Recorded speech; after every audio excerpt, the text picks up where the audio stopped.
Cette vidéo est sponsorisée par Station E. Vous passez à la voiture électrique et vous voulez pouvoir charger dans toute la France sans avoir des dizaines de cartes dans votre portefeuille? Alors la carte Station E est faite pour vous.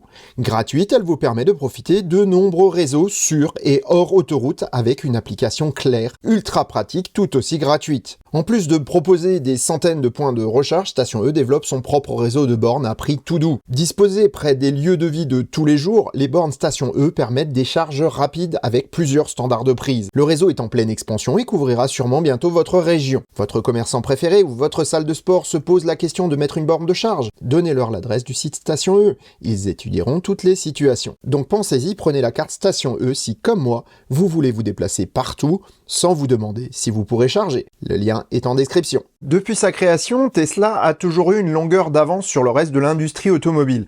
Pourtant, la marque d'Elon Musk n'a jamais été aussi menacée par ses concurrentes que maintenant. Comment va-t-elle réagir et en quoi les annonces du 1er mars prochain vont-elles lui permettre de reprendre l'avantage?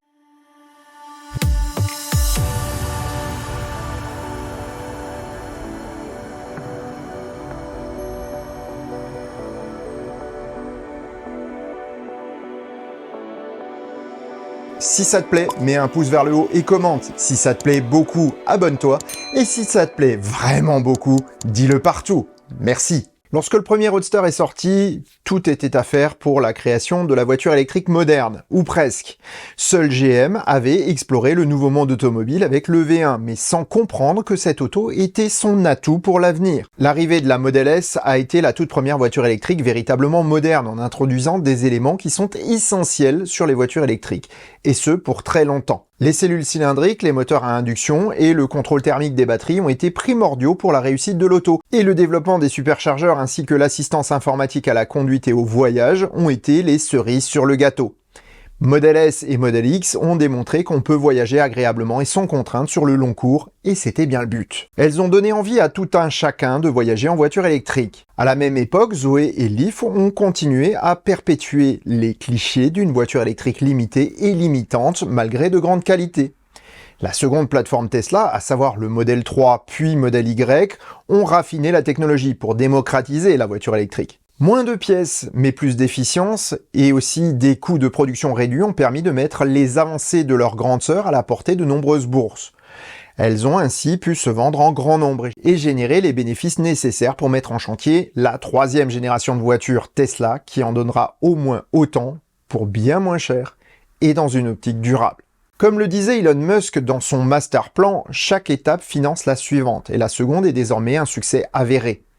Les annonces du 1er mars seront probablement la naissance d'une nouvelle étape. À l'aube de la nouvelle génération de Tesla, voyons ce qu'Elon Musk et ses équipes nous préparent. Et certains risquent bien d'être déçus. J'ai toujours préféré garder l'esprit lucide plutôt que d'espérer ce que j'aimerais voir arriver. Il en est de même pour les avancées futures que je soupçonne chez Tesla. En premier lieu, voyons l'architecture générale des futurs Tesla.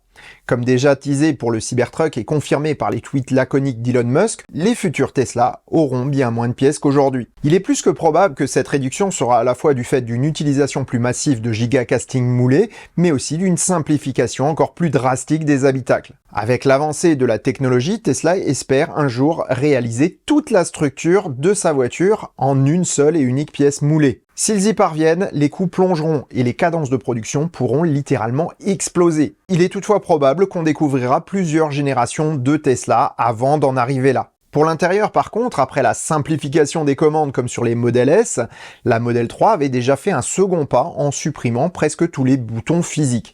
Presque. Le réglage du volant ou des rétroviseurs électriques depuis ce même volant en combinaison avec la tablette centrale a été une première étape, mais d'autres commandes pourraient être traitées de la même manière. Le réglage des sièges par exemple. Supprimer ces boutons peu utilisés serait une bonne chose, et si certaines commandes physiques restent utiles, la commande des sièges ne fait pas partie de celle-là. Pour ceux qui attendent un affichage tête haute ou un pare-brise à réalité augmentée, je pense que ce ne sera pas le cas. Cela irait à l'encontre de l'objectif voulu. Second point, la technologie électrique. Les 4680 Roadrunner seront au cœur des prochaines générations de Tesla. Nombreux sont ceux qui espèrent une autonomie et des vitesses de charge époustouflantes. et je pense qu'ils seront déçus. Le propre de la cellule Roadrunner est d'être plus grosse que les cellules actuelles. Cela permet de limiter les coûts, mais aussi le nombre d'aléas possibles. Plus fiable, montée structurellement dans un pack qui remplace le plancher de l'auto, la technologie Roadrunner est conçue pour réduire les coûts et le poids. Mais pas pour augmenter l'autonomie des voitures. Elon Musk l'avait dit, 1000 km d'autonomie, ça ne sert à rien, et je suis plutôt d'accord avec lui. Les Tesla resteront donc dans des plages d'autonomie de 450 à 600 km selon moi, ce qui est largement suffisant. Les voitures seront plus légères, plus efficientes et moins chères. Et ça, c'est la réelle avancée des 4680. Pour les recharges, les Roadrunner ont une architecture sans languette, qui leur permet de disposer de vitesses de charge bien plus importantes, avec moins de dégagement de chaleur. Pour autant, elles ne chargeront pas beaucoup plus vite que les actuelles. Mais elles permettront des arrêts plus rapides tout de même. Moins de capacité pour la même autonomie avec une vitesse de charge légèrement supérieure, de l'ordre de 300 kW en pointe avec une courbe de charge plus constante sur la durée de la charge, permet d'espérer des arrêts très courts pour les longs trajets. 10-15 minutes pour un 20-80% sera possible, alors même que le système de gestion thermique des autos sera allégé et moins puissant, donc moins cher et moins pénalisant pour l'autonomie. Voilà en substance ce qu'on peut attendre des futurs Tesla.